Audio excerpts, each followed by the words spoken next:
Nesse vídeo eu vou falar sobre psicometria, avaliação psicológica, a matéria mais amada e odiada por muitos. Para quem diz que psicologia não tem matemática, estatística, tem e tem muito. Eu trouxe as minhas anotações, então se eu estiver olhando para baixo ou ler alguma coisa, é só para a gente seguir uma linha de raciocínio.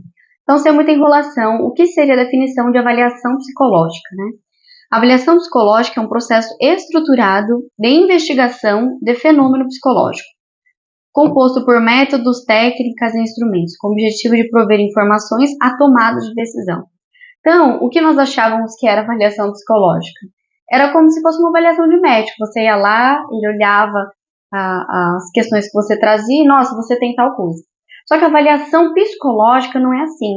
É um processo de investigação estruturado. Então, é um processo longo, cheio de materiais, cheio de testes, deixando muito claro que é o que o professor trouxe para a gente logo no início. A avaliação psicológica não se define em testes. Tem muitas coisas, muitas investigações que a gente faz para chegar em uma hipótese diagnóstica. E o teste é um dos processos. Além dos testes que também são aplicados, no processo de avaliação psicológica também temos técnicas de observação, entrevista, anamnese, checklists. Então tem investigações aí que ocorrem, que acontecem em semanas, em meses, porque não é só uma camada que a gente precisa ver, são muitas camadas. A avaliação psicológica, ela usa no seu processo testes, e esses testes têm a sua origem na psicometria. Psico tem a ver com psique, e metria, que é mensuração, medida. Para entender um pouco, a psicometria, ela busca mensurar fatores psicológicos. E eu trouxe aqui alguns nomes famosos aí no processo de estudo, que é o Francis Galton, conhecido como primo do Darwin, um inglês, e ele entendeu que as habilidades eram passadas de geração para geração. Então, tabulou cruzando dados de informações de pais e filhos e concebeu como dons intelectuais que tendem a se transmitir de uma geração para outra. Ele tentou mensurar isso de alguma maneira. O James Cattell, influenciado por Galton, ele utilizou uma bateria de testes para investigação de áreas relacionadas à acuidade sensorial. Até onde eu me lembro, a acuidade em relação à velocidade, tempo de reação, processamento visual. E ele fez isso na tentativa de prever o desempenho acadêmico de universitários. Depois, em 1904, Binet, trabalhou com avaliação para a adequação do nível intelectual das crianças. Então, o Binet agora e o Simon, conhecido como... eles criaram o primeiro instrumento útil para a mensuração da capacidade cognitiva geral. Então, eles criaram, na verdade, a idade mental. Hoje já não é muito usado esse termo, mas foi ali o nome que eles criaram para classificar ali qual é o nível de intelectualidade que aquela criança está. Então, conhecido como idade mental. O Stern, William Stern, em 1911, ele utiliza os scores da idade mental dividido pela idade cronológica do sujeito. E ele criou o QI. Sabe o que a gente conhece? Qual é o seu QI, enfim. Então, para mensurar o QI, ele usava essa tabela da idade mental que Binet e Simon tinham criado. Ele dividia pela idade da pessoa, 10 anos, 9 anos, enfim, 7 anos. E aí ele descobria qual era o QI, a inteligência, Mas os desvios padrões tendiam a aumentar com a idade, variabilizando, e essa variabilidade não era desejada. Então, assim, ele tinha um controle do que as pessoas eram, qual era o tipo de inteligência, capacidade intelectual que aquela criança tinha capacidade de chegar até tal idade. É isso, ele classificou até tal idade, a pessoa consegue chegar até tal nível de inteligência, depois. Só que chegou perto da adolescência, as pessoas começam a ter as suas subjetividades, as suas individualidades. Então, essa variabilidade de inteligência começou a aumentar. E isso começou a dar um percentual de erro, vamos dizer assim, que todo teste tem, todo resultado tem, que não era desejado. Então, é isso que eu quis dizer, Agora, de Charles Spearman, inglês, ele tentava provar a hipótese de Galton, inteligência da acuidade sensorial. Empregou a análise fatorial, e ele criou ali o fator G, que é a atividade intelectual exprimida no fator geral. E o que quer dizer com isso? Que todas as habilidades estão correlacionadas. Então, eu sou boa com tal coisa. não sei, eu vou dar um exemplo agora. Mas essa tal coisa está ligada com a memória, com a atenção, então elas estão interligadas. Isso existe um fator geral, né? Ele criou o fator geral.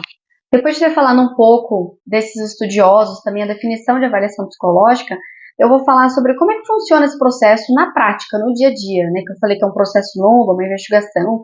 Então, tudo começa nessa ordem. É queixa, hipótese, essa investigação e a hipótese diagnóstica. A queixa, quando o paciente chega e começa a falar, eu sou desatento, ou, por exemplo, a mãe chega e fala, tem desatenção, não lembra das coisas, não foca na escola, não aprende, enfim, então traz as queixas.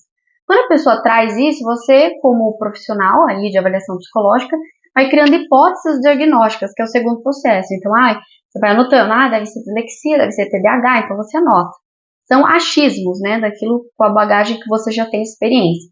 Depois disso, você faz um processo longo que compõe ali testes, escalas, técnicas, testar as hipóteses. Então, assim, eu acho que é TDAH. Então, você faz um monte de teste sobre tipos de atenção, faz vários testes ali, questionamentos com a mãe, às vezes vai na escola perguntar o desempenho da criança, vai no outro tipo de terapeuta, vai na psicopedagoga, enfim, aí você como profissional de avaliação psicológica vai atrás, vai pegar essas informações, né, fazer vários testes, para aí trazer uma hipótese diagnóstica. Por que hipótese?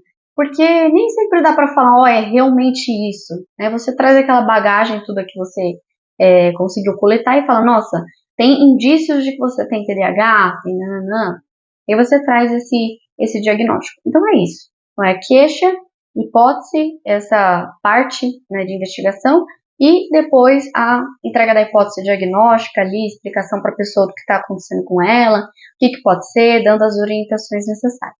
E temos duas redes de informações diferentes, a ideográfica, a nomotética e a ideográfica.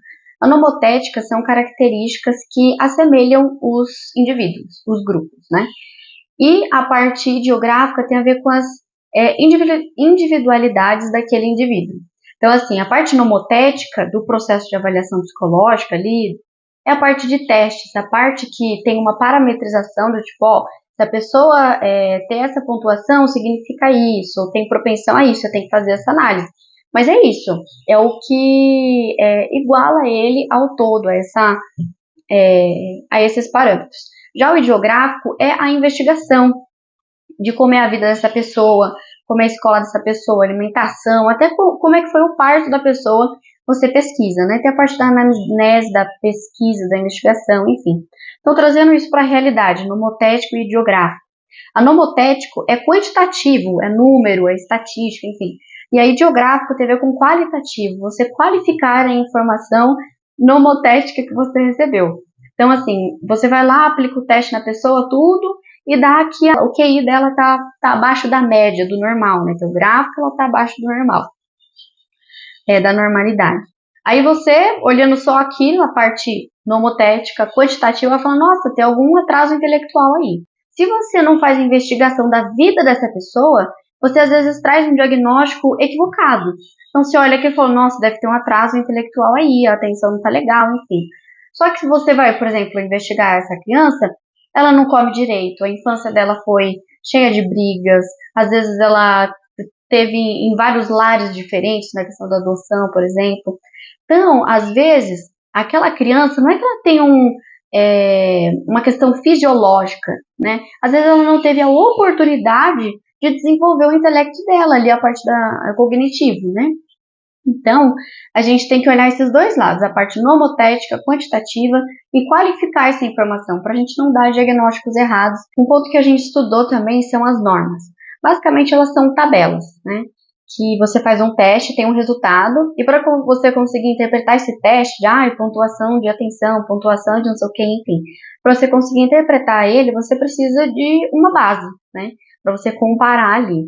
E essa base chama norma, que são essas tabelas. Vou colocar uma imagem dela aqui, ela é assim, né? Essa parte mais acentuada quer dizer que as pessoas normalmente se comportam desse jeito, normalmente tem essa tensão, esse QI, enfim, é o que é a maioria, vamos dizer assim. E os extremos, né, são os comportamentos menos comuns. Tem um um score, acho que se chamaria assim, que chama percentil. Então tem o percentil 1, 5, 10, 20, 30, 40, 50, enfim, e vai para frente. E o que eles significam? Quando eu fiz um teste, meu score deu 50. Significa que eu superei 50% das pessoas. O meu score deu 95. Significa que eu superei 95% das pessoas. Então, por exemplo, superdotação. Ela estaria ali no, sei lá, não sei exatamente, mas estaria ali no 80 para frente, né? Que eu superei, eu fiz um teste de inteligência, eu superei 90% das pessoas, né? E ao contrário, né, algum déficit de aprendizagem, enfim, seria na parte esquerda ali, que começa ali no percentil 1, 5, 10, enfim. E tem essas tabelas para várias idades, para várias culturas, elas são personalizadas, não tem como usar uma dessa para o mundo inteiro, porque as culturas são diferentes, as idades são diferentes, os níveis de aprendizagem são diferentes. Se a gente, por exemplo, ir lá na aldeia indígena, por exemplo, e aplicar um teste, talvez o tipo de inteligência deles não é o mesmo que o nosso. Então, se me soltar na mata, por exemplo, eu não vou saber me virar. Eles vão, porque o tipo de inteligência, habilidade que eles desenvolveram é diferente. Então, os testes, eles precisam ser adaptados. Tá, mas como eu faço para achar esses testes, por exemplo? Aí existe o SATEPS, eu vou ler ele um pouquinho para vocês. Em 2023, é criado o Sistema de Avaliação de Testes Psicológicos, SATEPS. É o sistema de avaliação de testes psicológicos criado e alimentado pelo Conselho Federal de Psicologia, né, o CFP, para divulgar informações sobre testes psicológicos e psicológicos. Uma comissão de psicólogos especialistas na área, né, mestres e doutores, é responsável por verificar os parâmetros psicométricos dos testes para analisar se testes possuem evidências favoráveis para uso. Se você quiser criar um teste, por exemplo, que mensure ali o construto de atenção, você constrói o seu teste, tem todo um processo que eu vou explicar também como é que faz, e você manda para eles. E eles que fazem essa análise para saber se o seu teste tem evidências suficientes e se ele é favorável para uso. E um ponto importante foi o estudo da inteligência, né? Definido como conjunto de processos mentais, termo amplo que abrange vários modelos, teorias e processos, então tem muitas teorias sobre. E seria formas como o cérebro percebe, aprende, recorda, pensa sobre todas as informações captadas por meio dos órgãos do sentido. Um ponto importante para compreender a inteligência é a criação do modelo CHC, de Cattell, Rowan e Carroll, não sei falar, mas eu vou escrever aí, de habilidades cognitivas. Ele é formado, o CHC, pela integração das teorias inteligência fluida e cristalizada e dos 3 estados. Inteligência fluida e cristalizada. A fluida envolve a capacidade de relacionar e resolver novos problemas sem conhecimento prévio, enquanto a inteligência cristalizada se refere ao conhecimento acumulado através de experiências, educação e cultura. Então, o GF, que é a inteligência fluida, gera GC, que é a inteligência cristalizada. Então, você está numa viagem, se perdeu, você tem que usar a sua inteligência fluida. E a cristalizada são para coisas que você já armazenou, já viveu, enfim. A tendência é que chega um momento da vida, a nossa inteligência fluida, ela vai diminuindo e a nossa cristalizada só vai aumentando. Então, no começo da vida, a nossa fluida, ela é assim e depois começa a ficar assim ao longo da vida, ela vai decaindo, né?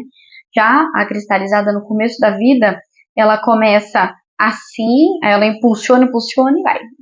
E chega um momento ali perto da velhice que ela vai dando uma decaídazinha. Por isso a importância da gente treinar a nossa cabeça, a nossa inteligência. Um teste que mensura a inteligência, mas no caso a inteligência não verbal, é o teste G36, indicado para a seleção de pessoas, então empresa, por exemplo. Para que idade? Adultos. O manual apresenta estudos com participantes a partir de 17 anos. Ele surgiu da necessidade de avaliação de processos seletivos, tendo em vista a época da criação de pouca variabilidade de ferramentas, né, para este fim. Acabou.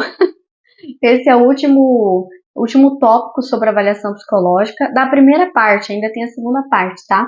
Mas isso a gente deixa para um outro vídeo, que foi a segunda prova que a gente teve sobre esse tema.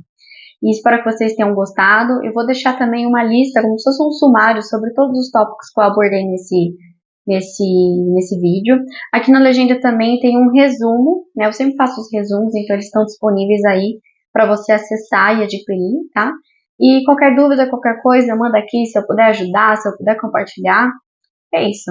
Então, segue o canal se você quiser mais vídeos como esse. Curte e me segue no Instagram caso queira acompanhar minha vida acadêmica aí, né? Luana.guerreiro_. É isso, gente. Beijo e bons estudos. Eu espero que vocês possam ter aproveitado. É isso.